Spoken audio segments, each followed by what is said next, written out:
Nós vamos ver, estudar, vamos buscar desenvolver o estudo da noite, abordando esse tema que está na lousa: pais e filhos, compromissos. Para nós, dentro da doutrina espírita, que é reencarnacionista, que tem na reencarnação um dos seus pilares mestres, sem o qual, a nosso ver, ao ver da doutrina, não se conseguiria explicar justiça divina. Nós sabemos que essa questão de pais e filhos, ela é variável, porque nós nascemos como os filhos e nos tornamos pais. Mas, diante das reencarnações, diante do qual nós fomos filhos, nós podemos, em algum momento, nas múltiplas reencarnações, nos tornarmos pais. Então, esse compromisso, pais e filhos, ele é mútuo, é de um para com o outro. Nós vamos encontrar tanto o compromisso do pai, que é o que mais, dos pais, o que mais especificamente nós encontramos nos estudos, mas também o compromisso do filho. O filho também tem compromisso com o pai. Lógico que tudo isso vem com bases e até em acertos, daí o compromisso de antes do nascimento. O compromisso de que falamos aqui é aquele que nós assumimos, que se assume, que se tem aqui, quando neste vínculo consanguíneo de pai e de filho. No dicionário, eu fui procurar o significado de compromisso, e não são muitos, mas eu peguei aqueles que talvez se encaixe melhor no nosso estudo. Compromisso: obrigação ou promessa mais ou menos solene. Dívida que se deve solver em determinado dia. Eu acrescento aqui o tempo, né? No caso específico nosso. É uma dívida que não tem um dia específico, mas tem um tempo, uma vida, uma existência. Então, um compromisso é uma obrigação que pais têm para com os filhos e filhos têm para com os pais.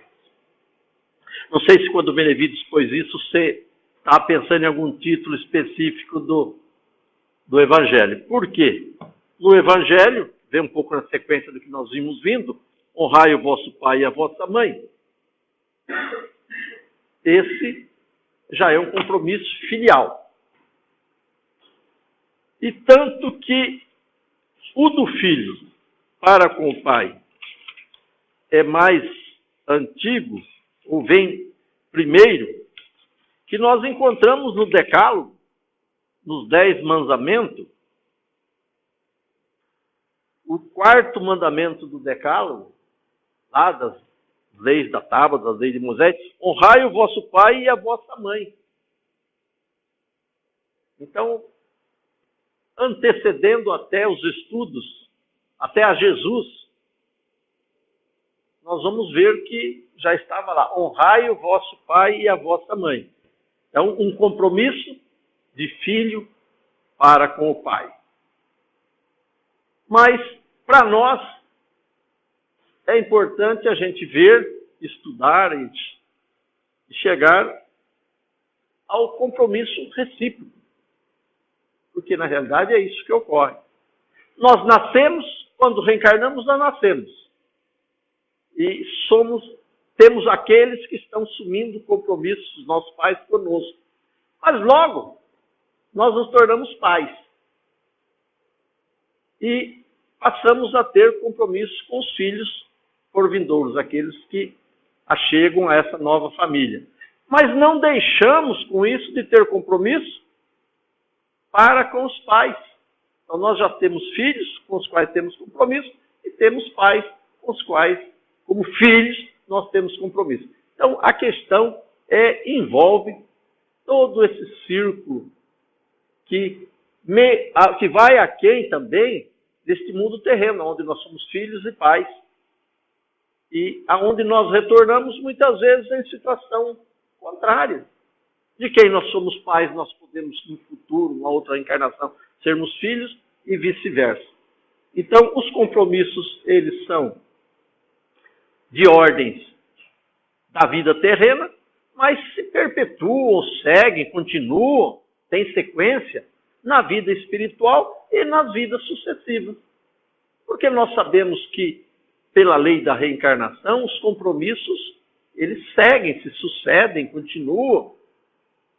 E nós, como espíritos imortais, vivendo as experiências das reencarnações, as experiências reencarnatórias, vamos reencarnando como filhos, como pais, sendo pais e tendo a sequência. E certo de que os compromissos, as obrigações não cessam com o fim da vida terrena. Nós levamos para depois das existências terrenas ainda os compromissos assumidos. Por quê? Se de uma forma os fizemos bem, nós estaremos desfrutando dessa situação, desse bem-estar, de ter cumprido com os compromissos como pai e como filhos. Mas, por outro lado, naquilo que nós falharmos, nós levamos essas pendências aquém da existência para que em outras oportunidades, voltando, como nós vemos se formam as famílias consanguíneas, muitas vezes com reencarnações sucessivas de espíritos dentro do mesmo círculo, sejam por afinidades ou não, sejam para dar continuidade aos acertos ou desfazerem-se desajustes, equívocos. Depois nós vamos ver isso. No Livro dos Espíritos, tem algumas questões que abordam o assunto. Na pluralidade das existências, no livro 2º, capítulo 4, semelhanças físicas dos morais. Os pais transmitem frequentemente, questão 207, aos filhos uma semelhança física. Transmite também uma semelhança moral? A resposta é não, uma vez que tem a alma ou espíritos diferentes. Então, o que o pai transmite aos filhos são só as semelhanças consanguíneas, da hereditariedade, agora não sai.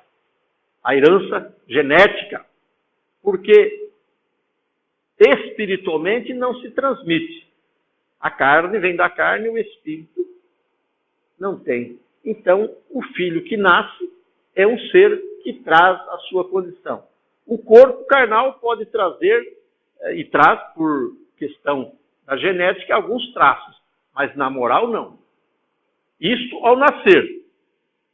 Mas veja bem, de onde vêm as semelhanças morais que existem algumas vezes entre pais e filhos? Muitas vezes a gente vai verifica-se que existem semelhanças, nem sempre, mas existem, entre os pais. Os espíritos são espíritos simpáticos atraídos pelas semelhanças de suas tendências. Então, como nós dissemos lá atrás, essa reunião em novas famílias, elas se fazem pela, como diz aqui, pela simpatia. Então, daí o que vai acontecer de haver semelhanças entre filhos e pais.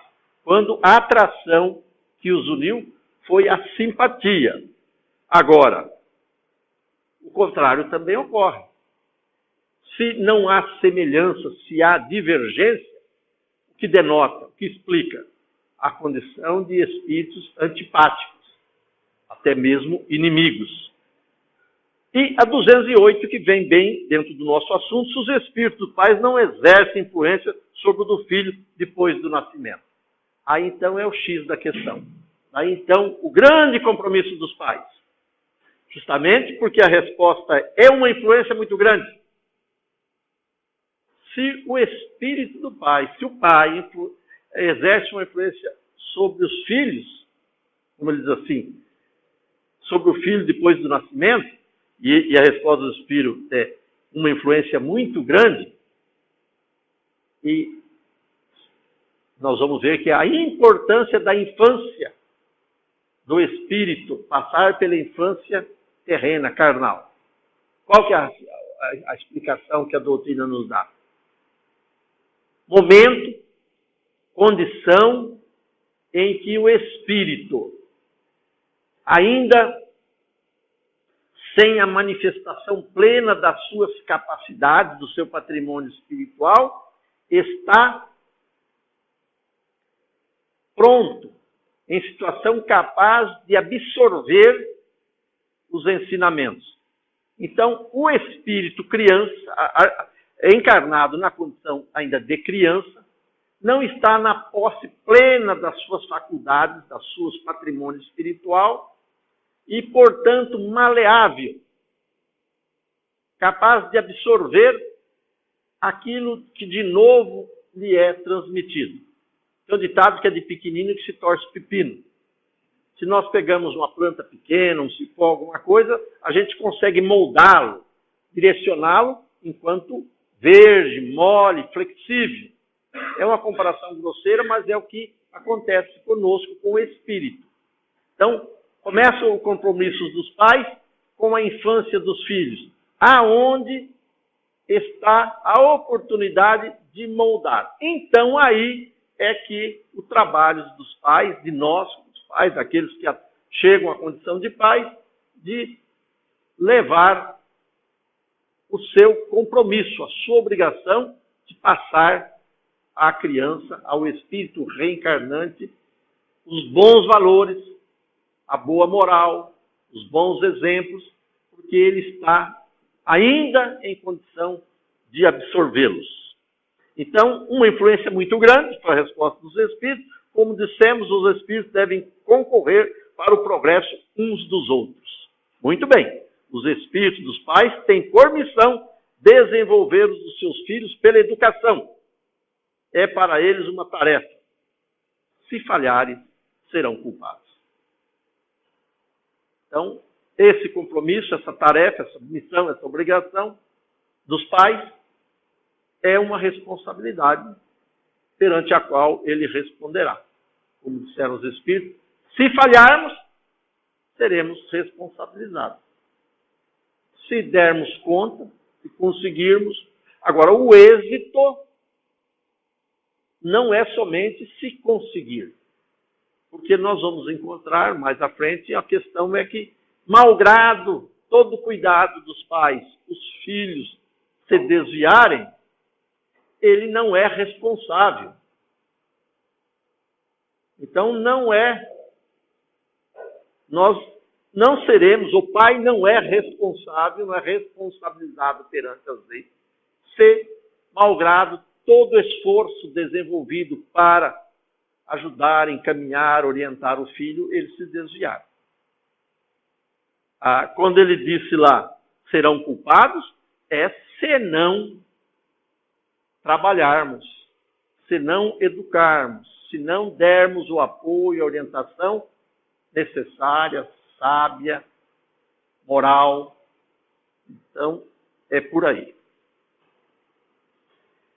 Mais à frente, nós encontramos uma outra questão importante, que é a 582, que diz o seguinte: pode-se considerar a paternidade uma missão? Esse item, essa questão, ela está no capítulo 10 do livro 2, ainda, dos Ocupações e Missões dos Espíritos. Então ele pergunta, dentro dessa ocupação e missão dos Espíritos, essa que cada um de nós estamos afeitos, todas aquelas que nós estamos afeitos, melhor dizendo, se a paternidade é uma missão. É, sem contradito, uma missão. É, ao mesmo tempo, um dever muito grande que o obriga, mais do que o homem pensa, sua responsabilidade pelo futuro. Então, segundo os Espíritos, respondendo a Kardec, disseram que a paternidade, assim como a maternidade, a paternidade aqui englobando a família, né, o pai e a mãe, é uma missão. Missão, nós sabemos que é algo que nós podemos dizer no sentido de grandes feitos, de grandes realizações, de realizações promissoras, importantes. caracteriza um espírito missionário a realização de algo de bom, de muito bom, de excelente. E a gente fica pensando que missionários são somente aqueles grandes vultos, aqueles que realizaram coisas extraordinárias e fenomenais. Mas, segundo o entendimento da doutrina espírita, a missão também estará caracterizada em coisas de ordens menores, pequenas, individuais. Tanto que a maternidade, a paternidade é considerada uma missão. Porque é uma coisa importante, embora comum, a que todos, quase todos, têm acesso, passam por ela. Porque é dessa realização, é desse feito que a humanidade, o homem, o espírito, que adentrando a uma nova experiência da vida terrena, carnal, material, recebe os valores, as condições que é missão dos pais lhes transmitirem. Então, nós que tivemos de nossos pais toda a orientação que eles nos passaram, conforme achavam adequada, conveniente, também temos, por nossas vezes, que levarmos, darmos, passarmos, transmitirmos aos nossos filhos aquilo que nós julgamos de bom para que eles possam enfrentar a vida, passar pela jornada de pais que serão e de filhos que, enquanto existir nossos pais e as nossas mães, nós temos os nossos compromissos como filhos, embora já estejamos exercitando também o nosso compromisso como pai. Então nós estaremos sempre, por muito tempo, nessa condição dupla. Compromisso com os pais e compromisso com os filhos. Lógico que alguém chega no momento, não terá mais pais, ou não terá filhos. Mas o comum, o cotidiano, o corriqueiro das nossas vidas, é que nós encontramos pessoas por um bom tempo, né? Acredito que a maioria, nessa condição dupla. Hoje nem tanto, se casa mais tarde, mas se casa lá por volta dos 20 aos 30 anos, né? Se vive até 60, 70, né? Logo nós temos os filhos e nós estaremos aí por um bom tempo nessa dupla jornada de compromissos paternais e filiais. Eu disse que isso e muito mais nós encontramos aqui no livro dos Espíritos e no Evangelho. E vemos que honrai pai e mãe já é o quarto mandamento das leis mosaicas. Então, lá atrás, Moisés destinado em Cristo também utilizou-se disso. E até falei para o Benevides que é o capítulo 14, honrai o vosso pai e a vossa mãe. Isso nós encontramos no Decálogo, no Êxodo, capítulo 22, capítulo 20, versículo 12. Honrai o vosso pai e a vossa mãe, a fim de vivermos longo tempo sobre a terra, que o Senhor, vosso Deus, vos dará. Isso é lá no Velho Testamento. E a explicação que nós encontramos aqui, essa questão na época, né, não se fala, antes de Jesus, Moisés, o que eles procuravam? Eles estavam no deserto, procuravam a terra prometida. E não ia falar para eles de reino dos céus. Então, ainda era para eles a busca, a grande esperança, o reino terrestre.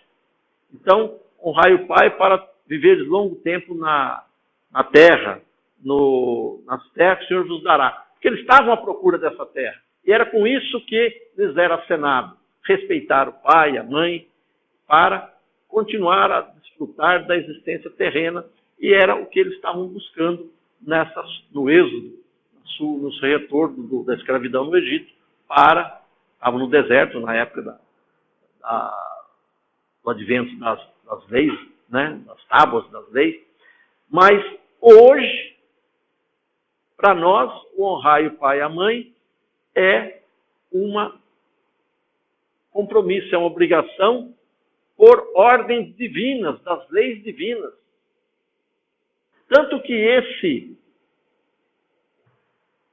fala da piedade filial e também fala da ingratidão dos filhos, que é uma grande falha, um erro, um equívoco nosso na condição de filho, é a ingratidão filial. Porque, depois nós vamos ver, a paternidade, a maternidade, ela tem no seu grande mérito possibilitar que espíritos retornem às lides da vida material para continuar o seu progresso, a sua evolução. Necessidade das reencarnações. Possibilitar ao espírito o progresso, dar condições de ele desenvolver-se. Quem proporciona isso?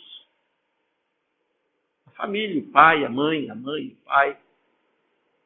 Então, daí que ele desenvolve aqui a questão da ingratidão familiar, filial.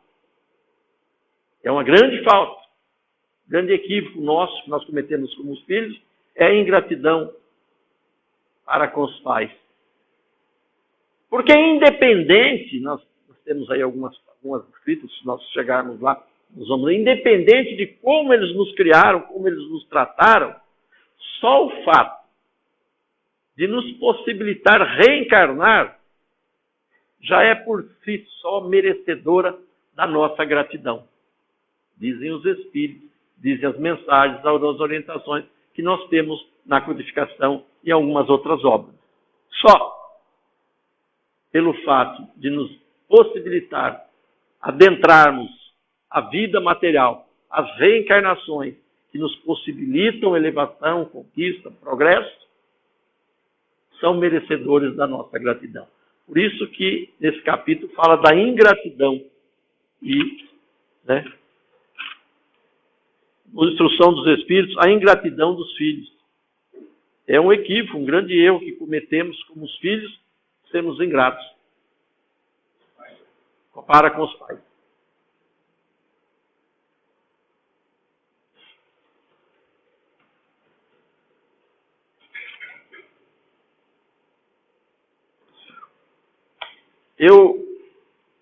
Eu trouxe aqui alguns comentários de algumas pessoas na internet sobre a missão dos pais espíritas. Esse aqui fala: em Allan Kardec, temos magistral questão. Pode considerar-se uma missão a paternidade? Aquela questão 582. É sem contestação possível uma verdadeira missão? É ao mesmo tempo grandíssimo dever e que envolve, mais do que pensa o homem, a sua responsabilidade quanto ao futuro. De modo, ninguém poderá substituir os genitores à responsabilidade da tarefa. Isso não significa, em hipótese alguma, que os pais devem realizar uma incrível mágica e transformar seus filhos em anjos, em alguns anos de convivência. O que Jesus nos pede é que sejamos sempre esforçados e dedicados a tão importante encargo, não desanimando ante as dificuldades ou desprezando o lar pela busca obsessiva dos fatores transitórios. Mais do que nunca, essa questão do lar, da família, vem à baila e se torna motivo de nossas reflexões. Há uma luta aí muito grande entre essa questão de valores, de família, de moral. E sem que nós venhamos ou queiramos entrar no mérito do que é certo, do que é errado, nós temos que refletir, pensar sobre isso, porque, como pais, nós estamos compromissados com o futuro de nossos filhos. Muito depende do que nós passarmos e dermos a ele para que eles possam representar na sociedade, no futuro, o qual eles, lógico, muitos nossos já estão aí, mas dos mais novos estão chegando. E o que nós queremos, que a gente tanto preza, o que a gente tanto busca, é o que nós devemos passar a eles. A renovação das criaturas se fará através da educação. A educação se inicia na infância, desde os primeiros momentos do espírito encarnado. E a responsável de educar essas almas que retornam compete aos pais. Se há importância em dirigir um carro, dirigir uma empresa, maior ainda é a importância de dirigir um espírito eterno, imortal, em seus primeiros passos na presente encarnação. As situações meramente humanas passam, mas o moral, o caráter, os sentimentos são elementos divinos que caracterizam a alma, que na infância se encontra predisposta à chance de reajustar-se e aprender novas lições. Nós buscamos cumprir com nossos deveres, nossas obrigações, nossos compromissos em diversos setores das nossas atividades. Ele falou aqui, né, dirigir um carro, uma empresa e outras tantas coisas mais afeitas ao nosso cotidiano, à nossa vida. E não devemos descuidar e, com o mesmo esforço, e talvez até mais, dirigir, como ele diz, o espírito imortal que retorna ao mundo terreno, filhos, para receber, num momento propício,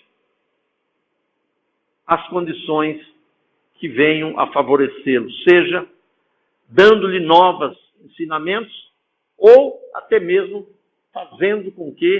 possibilitando com que ele possa desfazer, reajustar-se com aquilo que porventura venha trazendo em desacordo com as leis. Nós, como todos nós, o espírito é alguém que aqui novamente está com uma bagagem, aonde está inserido, como em todos nós, o compêndio, o patrimônio da nossa evolução. Coisas boas que já conquistamos, isso só tem que ser valorizado. Mas aquilo que está em nós, que nós trazemos de equivocado, muito compete aos pais ajudar a desfazer, ajudar a superar. De que forma? Nós sabemos que a virtude sempre se sobrepõe às imperfeições. Então, aquilo que nós transmitimos, que nós passamos aos filhos, como os pais, de valores bons, moralmente falando, serão a renovação daqueles espíritos. E, como nós estamos longe ainda, muito longe das aquisições plenas que o Espírito fará, todos que aqui reencarnam, e nossos filhos também, precisam de novos valores. Vieram aqui para isso, para modificar o que está em desacordo com as leis de Deus e conquistar novos valores. Aos pais, compete essa dupla missão, ou esses dois esforços, de ajudar o filho a vencer as suas más tendências, ou seja, os equívocos, as imperfeições que nós carregamos, e conquistar novos valores. A vitória na tarefa educativa. Não haverá consciência atormentada quando formos pais leais, devotados e sinceros, mesmo que a tristeza de ver nossos filhos incursionando pelos caminhos da criminalidade, da perversidade, dos equilíbrios, da desilusão.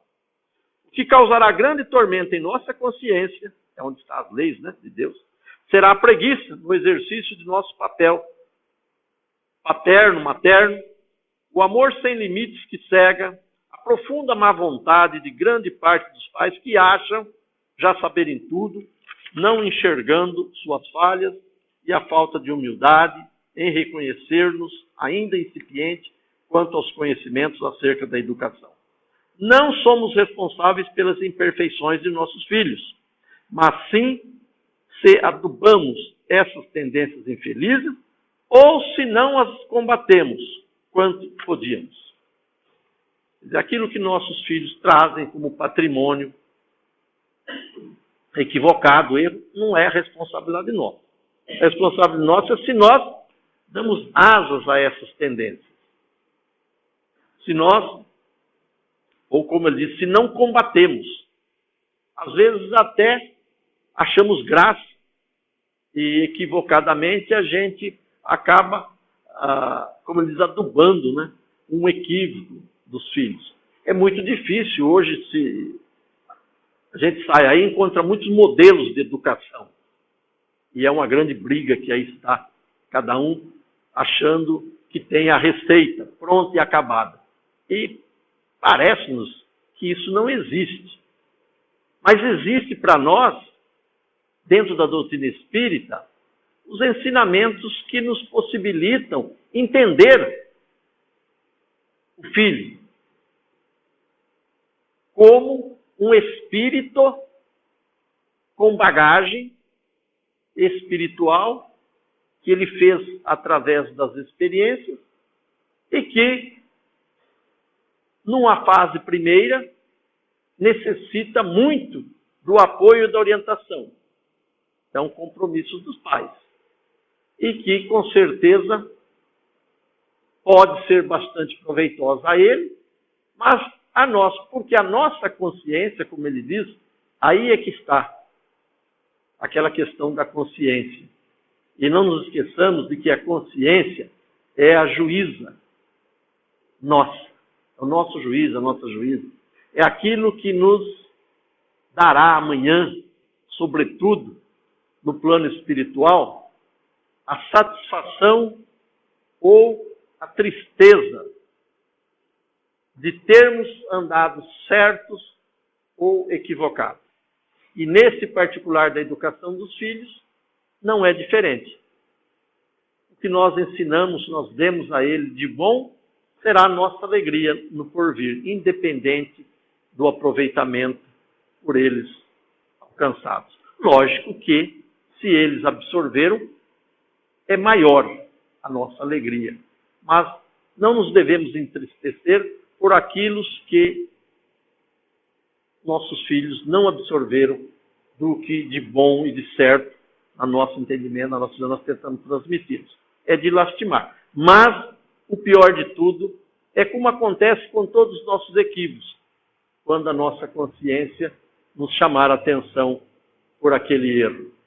E também, como algum lugar aqui eu li, está escrito que muito triste será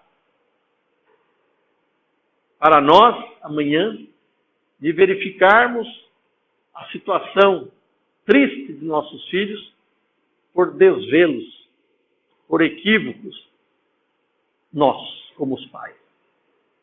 E com certeza, diz que no plano espiritual, a grande dor é a dor da consciência, a dor que o espírito, que nós sentimos no mundo espiritual, a dor maior, mais pungente, é a dor da consciência.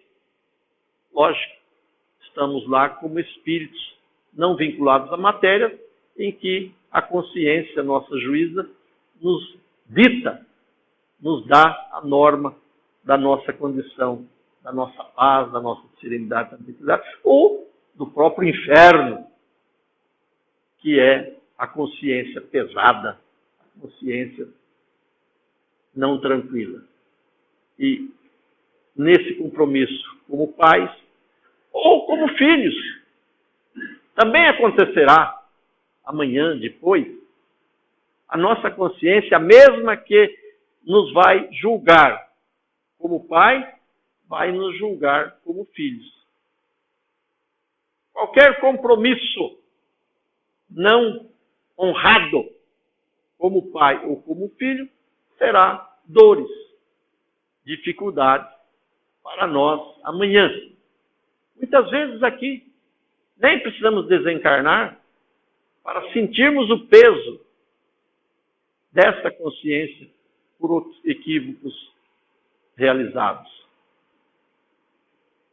Podemos desfrutar, graças a Deus, também desde já, das benesses do bom dever, do dever cumprido.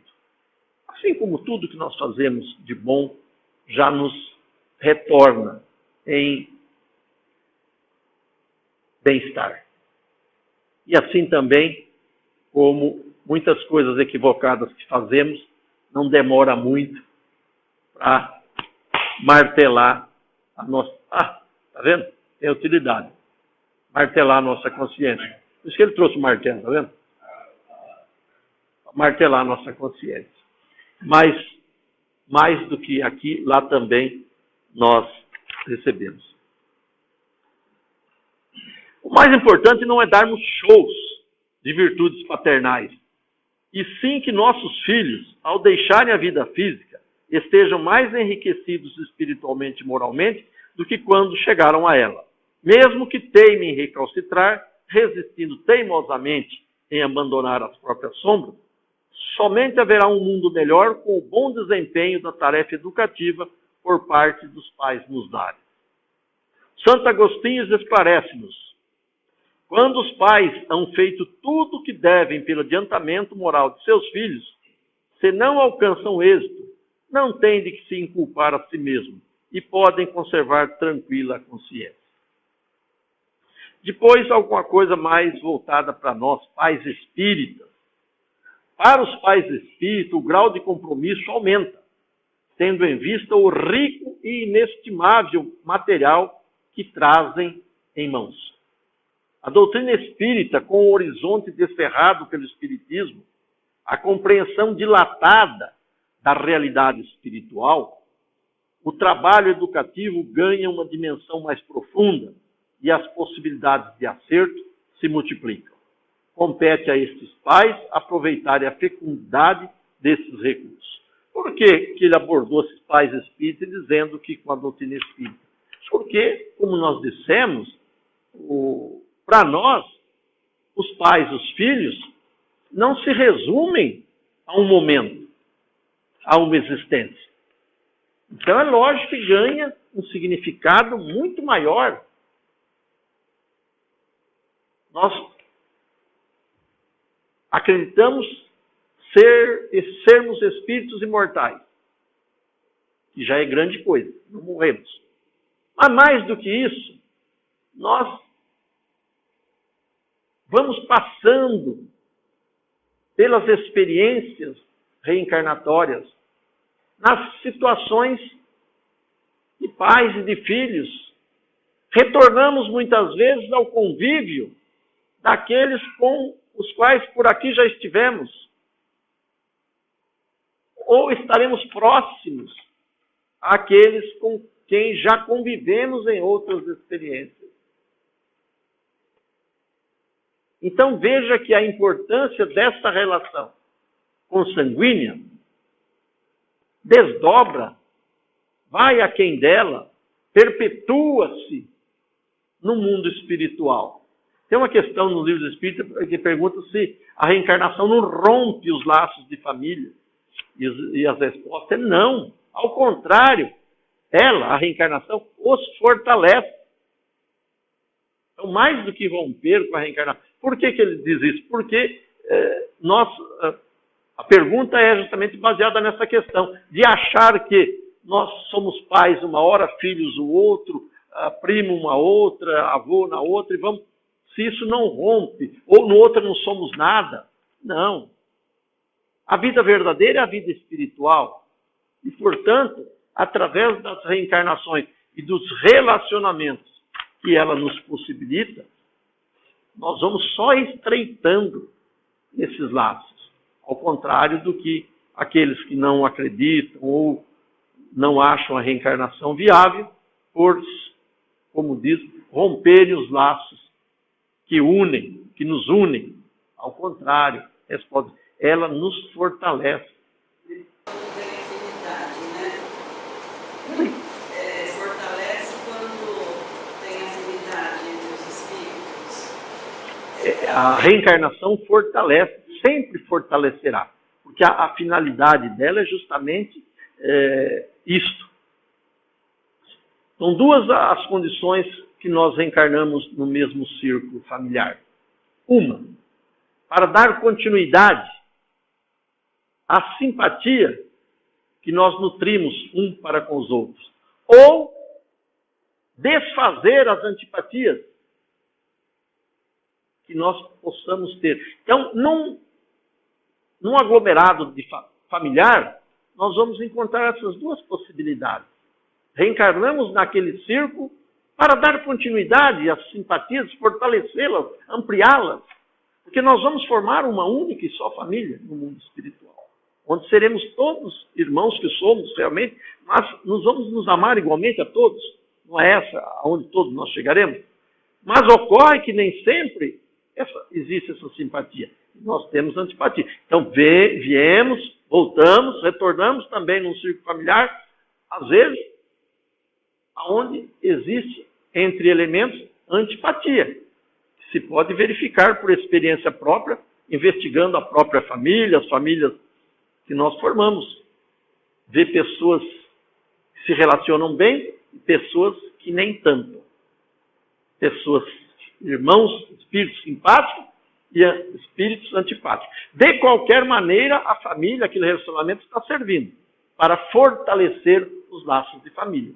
Seja perpetuando a simpatia ou destruindo as antipatias, consequentemente, tornando-as em simpatia. Certo? Então, a reencarnação, ao contrário do que dizem, alguém colocou, está aí nas obras, fortalecem os laços de família. Espiritual, principalmente. Devemos desenvolver o caráter de nossos tutelados, ministrar-lhes as noções religiosas imprescindíveis, oferecer-lhes o melhor esforço de exemplificação, dar-lhes assistência material e moral constante, indicar-lhes um rumo certo a seguir, orientar-lhes constante e carinhosamente, apoiá-los, protegê-los, ajudá-los, ser-lhes amigos, amá-los, animá-los em seus ideais, incentivá-los em suas virtudes, auxiliá-los a enfrentarem as influências perniciosas, a invigilância, a ignorância. Pouca coisa, né? Dá para dar conta tranquilo. A educação está hoje complicada pelos convites e estímulos que despertam nossos filhos cada vez mais cedo para as ilusões humanas. Precisamos mostrar a eles todos os perigos que irão encontrar quando estiverem que caminhar com as próprias pernas. O grande trabalho dos pais não é esconder o filho dos problemas, e sim prepará-los, dando-lhes as armas com as quais poderá triunfar sobre estes desafios. Não tem jeito, né? O mundão está aí, a vida está aí, uma hora eles vão ficar sem a gente, eles vão ter que andar com as próprias asas. Podemos dizer que antes de conhecer o Espiritismo, educar era difícil. Agora, com o Espiritismo, continua. E às vezes até aumenta a dificuldade. Só que estaremos tão mais bem preparados que, a par da dificuldade, produzimos e acertamos mais. Nós temos valores, né? O Espiritismo nos passa valores que a gente pode utilizar, ferramenta, conhecimento, entendimento da vida, da existência, das almas, das leis de Deus, que nos favorece, nos ajuda nesse particular. Porque nós vamos ver que estamos lidando não mais por algum tempo, não mais com alguém que cruzou o nosso caminho temporariamente. Nós estamos lidando, nós estamos presentes, nós estamos juntos com aqueles com os quais estivemos, estaremos eternamente. E para isso procuremos a casa espírita, a escola da alma, que nos amparará e iluminará na grande missão a cumprir. Aos pais e dirigentes espíritas envia-se o alerta, que em todos os agrupamentos espíritas nasçam atividades voltadas para a preparação e apoio aos pais. E sejamos prontos para o mistério. Abracemos nossa grande missão. O terceiro milênio é construção a se iniciar em cada um dos lares na terra. Tomai a enxada e começai a sementeira. Que nós, pais espíritos, termina o nosso articulista Joamar Zota Nazarete.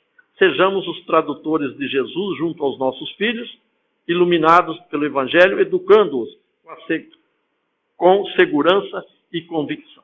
Falamos bastante, então, da questão dos pais. Mas tinha um trechinho aqui, que acho que nós falamos um pouco dos filhos, da nossa condição como filho. Eu não sou mais filho, já não tenho pai e mãe. Tive, né? O Lemão ainda tem. Tem muitos que ainda tem. Então, na piedade filial, aqui no capítulo 14, só para nós falarmos um pouquinho dos filhos, é sobretudo para com os pais sem recursos. Não. Honrai seu pai e sua mãe não é somente respeitá-los, é assisti-los na necessidade, proporcionar-lhes repouso na velhice, cercá-los de solicitude, como fizeram por nós em nossa infância. Evangelho segundo o Espiritismo, capítulo 14, honrai o pai e a mãe. Vamos repetir porque são poucos que nós dizemos sobre os filhos, mas está aqui. E eu me lembro do Sai de Baixo, aquele programa, que o fado puxadinho, né? Muito comum de fazer um puxadinho para o pai, né? Faz uma casinha, um cômodo no fundo, um quartinho, é um puxadinho.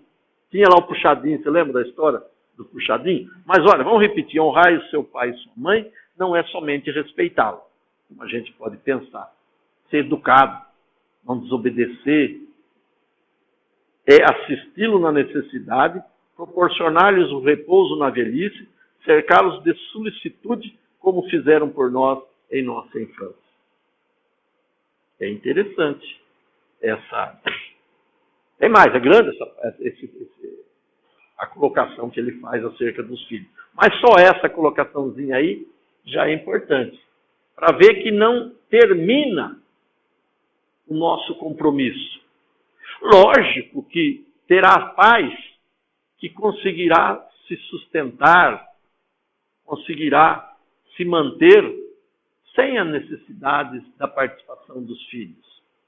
Então, muitas vezes, nosso compromisso fica abrangendo um campo menor, ou seja, do respeito. Talvez não precise, mas precise da nossa solicitude. O que é? Presença. Respeito, presença. Talvez financeiramente, aqueles mais abastados não precisem. Se bastam por si, arrumam pessoas que tomam conta, que têm. Mas isso não exclui alguns dos compromissos nossos. Mas também não nos pedem um tanto quanto mais de participação. Então, nós vamos encontrar todas as situações, de forma que cada um de nós, diante das condições, é que temos os nossos compromissos para com os nossos pais, ou diante das necessidades. Alguns são de todo e sempre. Respeito, solicitude, presença, mas existem outros que são particulares e próprios de algumas necessidades. Então, não existe uma regra, porque difere um pouquinho dentro da família de cada um de nós esse compromisso filial, esse que nós temos para com os nossos pais. E cá, para terminar, assunto tem bastante coisa escrita, coisa boa. Começa que eu li, tem outras muito boas, mas nós vamos ver aqui, nesse livrinho, Richard, Viver em Plenitude, ele abordou em 2 páginas um trechinho,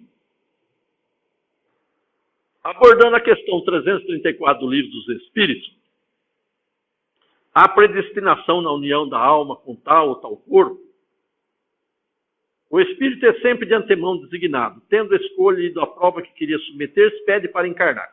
Isso é o que é o mais comum. Todos nós que estamos do lado de lá, com algumas exceções, queremos reencarnar, porque é o único meio de nós crescermos, evoluirmos, progredirmos. Quem não quer? Se o espírito vislumbra que ele nasceu para se tornar perfeito, para a perfeição relativa que toda criatura alcançará, é lógico que nós queiramos reencarnar. É lógico que existiu ou existirá algum momento, sobretudo na inferioridade do espírito, que ele se recalcitra, né? Fica lá querendo parar. Mas até para isso se dá jeito, que nós sabemos que existe a reencarnação compulsória, ou seja, não quer ir? Vai, dá um empurrão, ele vai. Né? Então existe, vai, tem que ir porque é necessário. Mas depois de um tempo a gente, né, já tem consciência. Aí se eu não reencarnar, e aí o que ele faz? O que nós fazemos? Por isso que as pessoas falam, até pediu. Aí eu pedi isso aí, que é isso? Sou louco? Vou pedir essa situação que eu estou vivendo? É que difere um pouco a nossa visão aqui estando, e a nossa visão lá. Aqui a gente quer o do bom e melhor só. Do lado de lá a gente sabe o que realmente interessa, o que realmente importa. Então, pedir isso? Sim, ó. Quero ir lá, vou junto com ele, vou naquele lá, vou passar por isso. Porque se assim não for, não adiantará nada. Isso é um ponto de vista, é uma visão. A visão que se tem aqui e a visão que se tem lá. É a visão do espírito e a visão do encarnado. Mas não é isso. Então aqui ele fala, o retorno à carne não é simples aventura.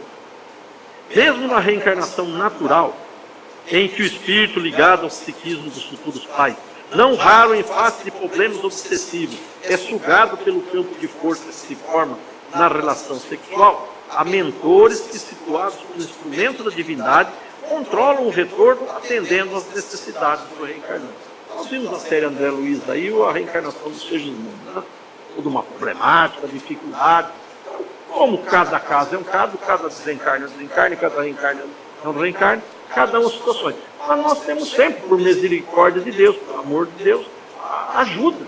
Então, sempre haverá ajuda, sempre haverá aqueles que, senão não existiria, por exemplo, o espírito protetor, o anjo guardião, que diz lá, Deus designou para cada um espírito protetor.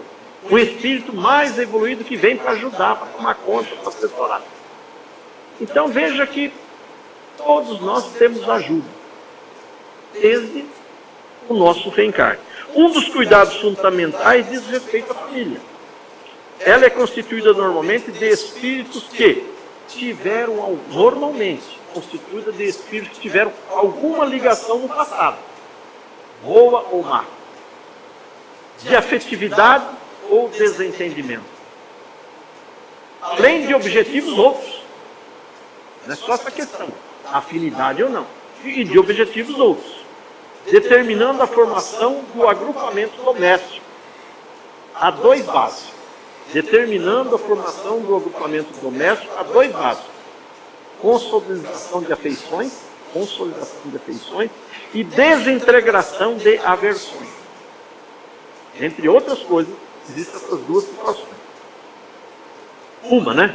Consolidação de afeições e desintegração de aversões. Foi aquela que ele faz que nós conversamos. Filhos rebeldes e agressivos, revoltados contra os genitores, talvez porque deles foram inimigos, ou, mais acertadamente, porque são deseducados, proclamam nos momentos de desentendimento: não pedi para nascer, vocês me puseram no mundo, conforme, portanto, com minha maneira de ser. Infelizes e injustas afirmativas. Espírito consciente de suas limitações procuram por pessoas dispostas a acolhê-los, com a avidez de quem se agarra a uma tábua de salvação. Mais que pedir, imploram-lhes o ensejo abençoado do recomeço. Até porque dizem que a fila é grande. Existe muito na espera. Então veja se nós não apelamos para vir. Não corremos atrás de oportunidades. Muitos estão fazendo. Se nossa família não nos parece a ideal, se pais, filhos, cônjuges, irmãos não se enquadram em nossas fantasias afetivas, estejamos certos de que atendem às nossas necessidades evolutivas. Ah, mas esse meio, essa família, não é a que eu queria, parece que não é ideal, não é bom. Não atende às nossas fantasias afetivas. Estejamos certos de que atende às nossas necessidades evolutivas. Aonde nós estamos, com certeza, é o melhor para nós. É aonde nós, é o lugar que nós precisamos. Tem uma frase que Chico Xavier psicografou, acho que foi Emmanuel que falou, né? Que a reencarnação não erra de endereço. É bem. Não estaríamos juntos sem justas razões.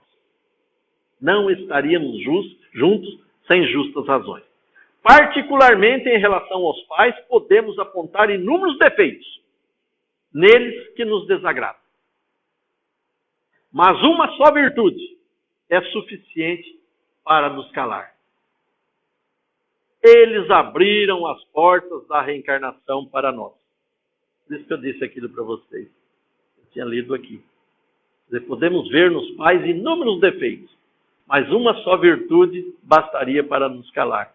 Eles reabriram a porta da reencarnação para nós. Só por isso, nós já lhes devemos gratidão. Somos devedores. Só por isso. Só por isso.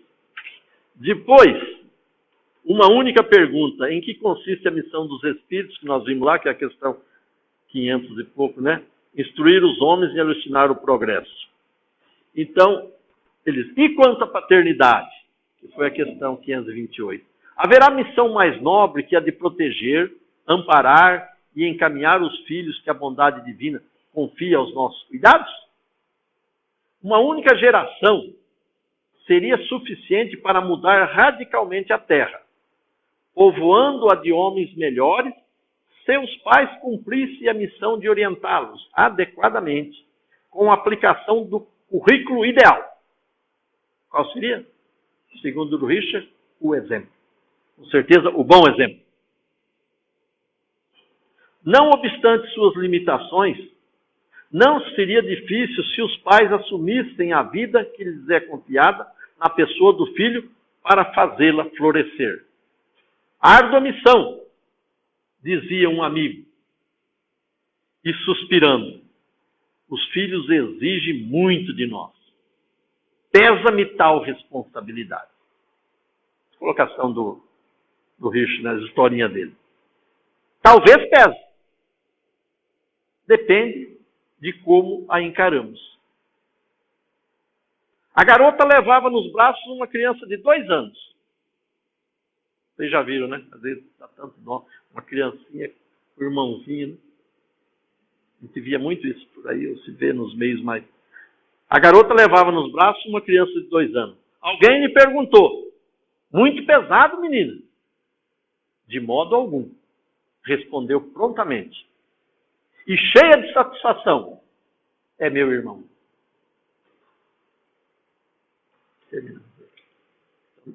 Então a questão do peso depende de como nós encararmos. Como essa criancinha carregando o irmãozinho, com certeza, né? A tiracolo, como costuma ser assim, né?